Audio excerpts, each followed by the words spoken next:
नमस्कार दोस्तों, मेरा नाम अभिषेक है। आज मैं आपको अपने जीवन की ऐसी घटना बताने जा रहा हूँ जिसे याद करके आज भी मेरी नींद उड़ जाती है। मैं नहीं जानता कि उस रात मैंने जो देखा वह सपना था, भ्रम था या सच। लेकिन अगर उस रात मैं 5 मिनट और उस स्टेशन पर रुक जाता तो शायद आज यह कहानी सुनाने के लिए जिंदा नहीं होता। यह घटना करीब 4 साल पहले की है। दिसंबर की कड़ाके की ठंड थी। मैं जयपुर से अपने गांव लौट रहा था। ऑफिस का काम देर तक चलने के कारण मैं आखिरी ट्रेन से ही निकल पाया। जब मैं स्टेशन पहुंचा तब रात के लगभग 11:30 बजे थे। स्टेशन पर अजीब सा सन्नाटा पसरा हुआ था। कुछ लोग प्लेटफॉर्म पर बैठे थे, लेकिन सबके चेहरों पर अजीब खामोशी थी। लाउडस्पीकर पर बार बार घोषणा हो रही थी कि मेरी ट्रेन 1.5 घंटे लेट है। मैंने सोचा कि इंतजार करने के अलावा कोई रास्ता नहीं था। मैं एक पुरानी लोहे की बेंच पर बैठ गया। ठंडी हवा चल रही थी। ऊपर लगी ट्यूब लाइट बार बार टिमटिमा रही थी। दूर कहीं कोई कुत्ता लगातार रो रहा था। अचानक मेरी नजर प्लेटफॉर्म नंबर 2 पर गई। वहां सफेद साड़ी पहने एक औरत बिल्कुल स्थिर खड़ी थी। उसके लंबे बाल चेहरे पर बिखरे हुए थे। वह मेरी तरफ पीठ किए खड़ी थी। मैंने सोचा शायद कोई यात्री होगी, लेकिन 5 मिनट बाद भी वह उसी जगह बिना हिले डुले खड़ी रही। मेरे मन में अजीब बेचैनी होने लगी।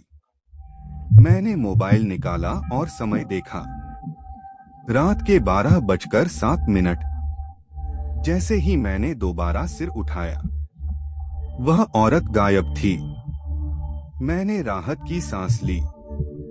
तभी मेरे ठीक पीछे से धीमी आवाज आई, बेटा, समय कितना हुआ है? मैं डरकर पीछे मुड़ा। वही औरत मेरे पीछे खड़ी थी। उसका चेहरा अब भी बालों से ढका हुआ था। मैंने कांपती आवाज में कहा, 12:07। वह धीरे धीरे हंसने लगी। उसकी हंसी इंसानों जैसी नहीं थी। ऐसा लग रहा था जैसे कई लोग एक साथ हंस रहे हों।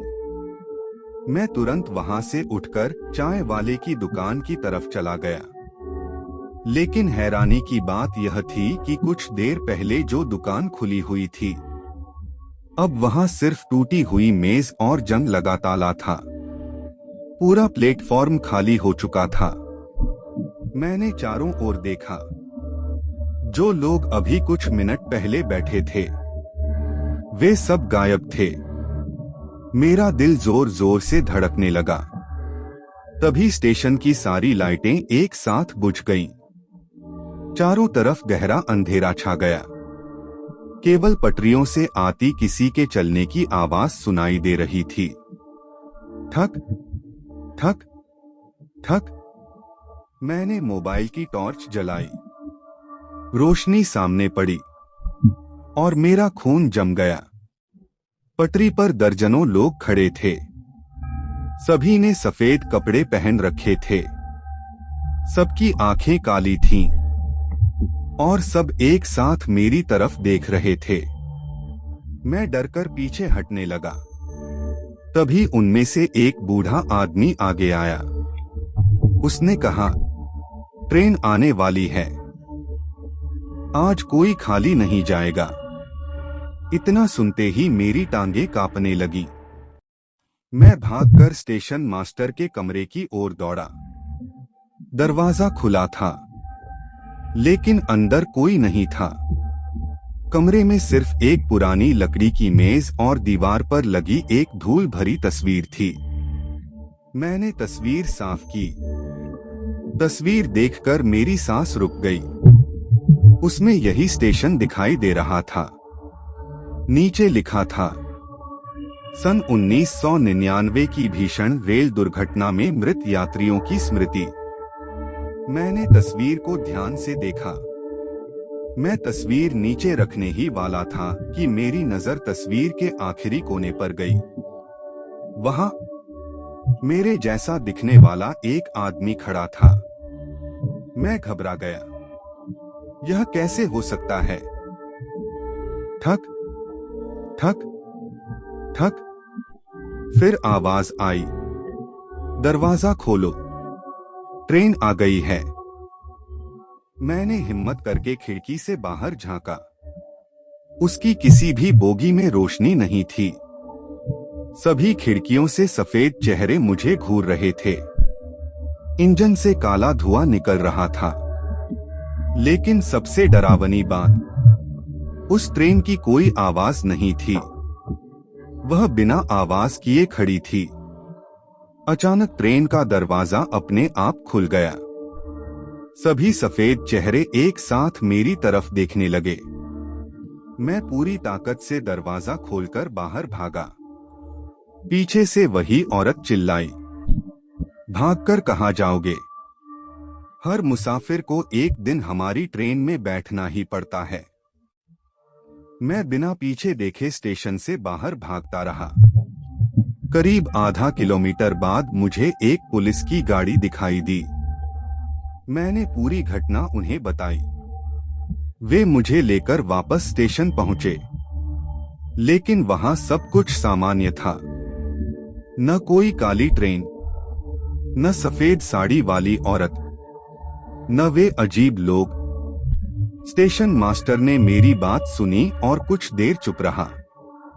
फिर उसने कहा, बेटा, जिस प्लेटफॉर्म की तुम बात कर रहे हो, उसे 20 साल पहले बंद कर दिया गया था।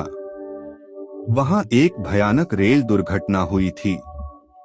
कहते हैं जिन यात्रियों की मौत हुई थी, वे आज भी आखिरी ट्रेन का इंतजार करते हैं। उस दिन के बाद मैंने कभी रात में उस स्टेशन का रुख नहीं किया। लेकिन कहानी यहीं खत्म नहीं होती। आज भी जब कभी रात के ठीक 12:07 बजे मेरे मोबाइल में बिना नंबर के कॉल आती है, तो दूसरी तरफ सिर्फ एक ही आवाज सुनाई देती है, ट्रेन आ चुकी है, तुम्हारी सीट अब भी खाली है। उसके बाद कॉल अपने आप कट जाती है। दोस्तों, अगर कभी देर रात किसी सुनसान रेलवे स्टेशन पर आपको कोई सफेद कपड़ों में खड़ा दिखाई दे, तो उससे नजरें मिलाने की गलती मत करना। हो सकता है वह भी किसी मुसाफिर का इंतजार कर रहा हो।